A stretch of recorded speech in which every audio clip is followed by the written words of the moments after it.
Assalamualaikum teman-teman. Di episode bahas soal kali ini, kita akan membahas soal mengenai torsi atau momen gaya. Nah, supaya lebih memahami lagi pembahasan soal kita kali ini, ditonton dulu ya episode belajar bareng tentang torsi. Oke, kita mulai ya. Tunggu. Sebelum kita mulai, terima kasih ya yang sudah subscribe dan dukung channel ini. Buat yang belum, yuk tekan tombol subscribe-nya. Aku hitung sampai 3 ya. 1, 2, 3. Oke sip, terima kasih. Oke, di sini ada soal, katanya ada sebuah bidang persegi panjang dengan panjang 3 meter dan lebarnya 2 meter. Kemudian pertanyaannya adalah, tentukanlah lengan torsi tiap gaya, serta torsi totalnya terhadap poros di A di titik O, kemudian yang B di titik A. Oke, sebelum kita menjawab soal ini, kita review dulu ya. Jadi intinya, seperti yang sudah kita bahas di video sebelumnya, torsi itu persamaannya adalah F dikali dengan L. Dan di sini ada syaratnya. F itu harus tegak lurus dengan L.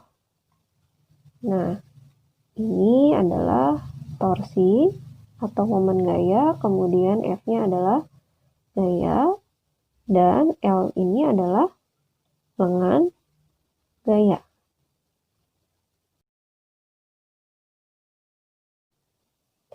Nah, lengan gaya adalah jarak dari poros sampai ke gayanya.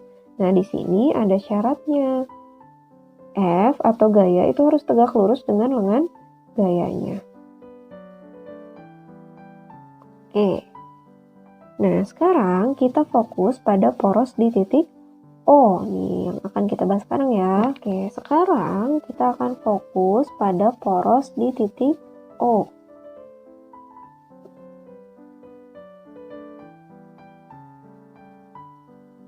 Nah, kita fokus pada poros di titik O ini ya.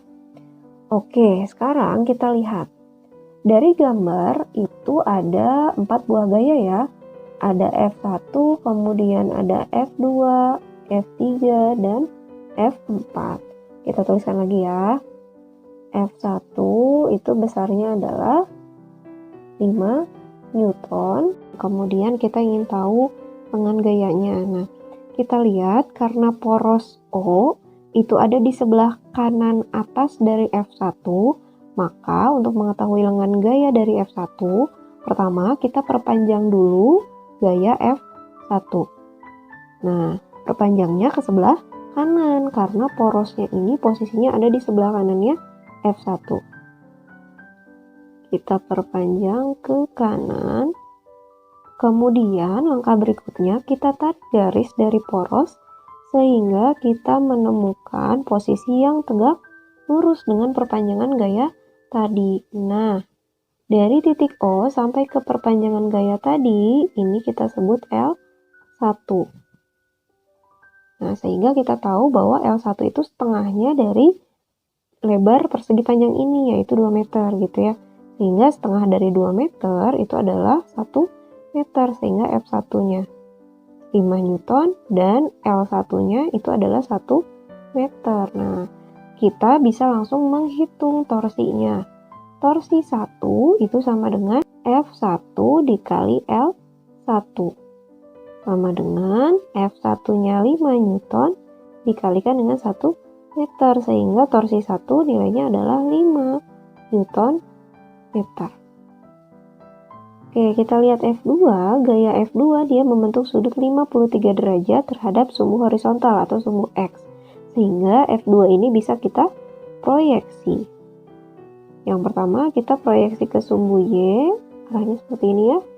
Ini F2Y, kemudian yang ke kanan ini F2X. Nah, antara F2X dan F2Y yang memiliki lengan gaya itu adalah F2X. Yang mana lengan gayanya? Nah, lengan gayanya itu dari titik poros sampai ke gayanya, yaitu F2X. Sehingga kita menemukan titik yang tegak lurus. Nah, jarak dari titik poros A ke F2X tadi, yaitu kita sebut sebagai L2. Oke. Maka di sini kita bisa langsung menuliskan ya, F2 itu kan sama dengan 10 Newton. Nah, F2 ini dibagi 2 ya, menjadi F2Y. F2Y itu besarnya berapa? F2 kali sin 53, kemudian F2X sama dengan F2 dikali cos 53. Kalau kita hitung, maka F2Y besarnya adalah F2-nya 10 dikali sin 53. Sin 53 itu adalah 4/5. Sehingga hasilnya adalah 8 Newton. Kemudian F2X. F2X itu adalah F2-nya 10 cos 53 itu 3/5. Dan hasilnya adalah 6 Newton. Oke, kita baru menghitung gayanya. Sekarang lengan gayanya. Nah, F2Y tadi kita sepakat bahwa lengan gayanya itu adalah 0. Kenapa 0? Karena F2Y kalau kita perpanjang, maka posisinya tepat akan menuju ke poros. Sehingga tidak ada lengan gayanya. Karena tadi lengan gaya itu harus tegak lurus dengan gayanya. Seperti itu. Kalau untuk F2Y ini sejajar dengan lengan gayanya, sehingga lengan gayanya itu adalah 0. Sekarang F2X, tadi kita sudah dapat bahwa L2 itu sama dengan setengah dari lebarnya, yaitu 1 meter. Sehingga kita bisa menghitung bahwa torsi dari gaya F2 itu adalah gaya dikali lengan gaya. Gayanya yang kita pakai adalah F2X, kemudian dikalikan dengan L2. Sehingga hasilnya 6 dikali 1, yaitu 6 Newton meter. Nah, berikutnya untuk F3. F3 itu besarnya adalah 6 Newton. Kemudian L3-nya sekarang. Nah, sama seperti cara yang tadi untuk mengetahui lengan gayanya, karena titik porosnya itu ada di bawah dari gaya F3, sehingga F3-nya ini gayanya kita perpanjang ke bawah, kemudian dari poros kita tarik garis sehingga menemukan posisi yang tegak lurus. Sehingga di sini L3 itu sama dengan dari poros sampai ke perpanjangan gaya tadi, ini L3. L3 itu adalah setengahnya dari panjang persegi panjang, yaitu 1,5. Oke, maka torsi 3 itu sama dengan F3 dikali L3, yaitu 6 dikali 1,5. Maka jawabannya adalah 9 Newton meter. Itu. Kemudian satu lagi, F4 sekarang. F4 itu besarnya adalah 8 Newton. Nah, F4 ini kalau kita perpanjang, itu ternyata perpanjangan gayanya itu pas menuju ke poros. Sehingga F4 ini dia berhimpit dengan lengan gayanya. Dan kita tahu bahwa lengan gayanya itu sama dengan 0. Oke, maka torsi 4 itu nilainya adalah 0. Nah, jika kita sudah mengetahui nilai dari torsi 1, torsi 2, torsi 3, dan torsi 4, maka kita bisa menghitung sigma torsinya. Jadi sehingga sigma torsi itu sama dengan torsi 1 tambah torsi 2 tambah torsi 3 tambah torsi 4. Nah, sekarang kita perhatikan arah rotasi persegi panjang ini. Jika dia diberi gaya F1 yang arahnya ke kanan seperti ini, maka torsi yang dihasilkannya itu adalah berlawanan arah dengan jarum jam.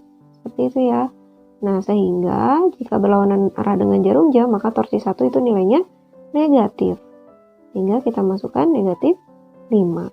Sekarang torsi 2. Tadi yang menghasilkan torsi itu adalah F2X ya.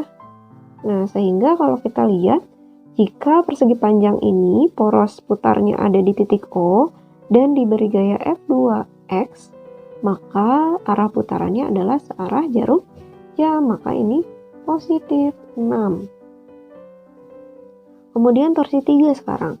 Torsi 3 itu arahnya ke bawah.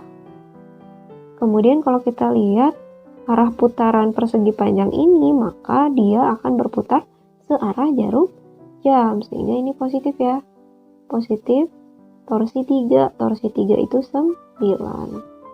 Kemudian torsi 4-nya 0. Sehingga kalau kita hitung min 5 ditambah 6 itu 1. Kemudian 1 ditambah 9 yaitu 10 Newton meter.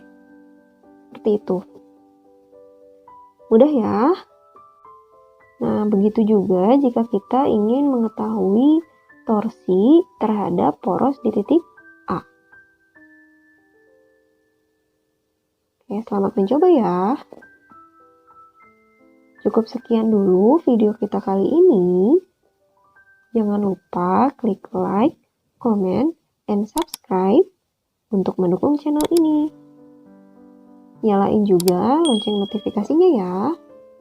Sampai bertemu lagi di video berikutnya. Assalamualaikum.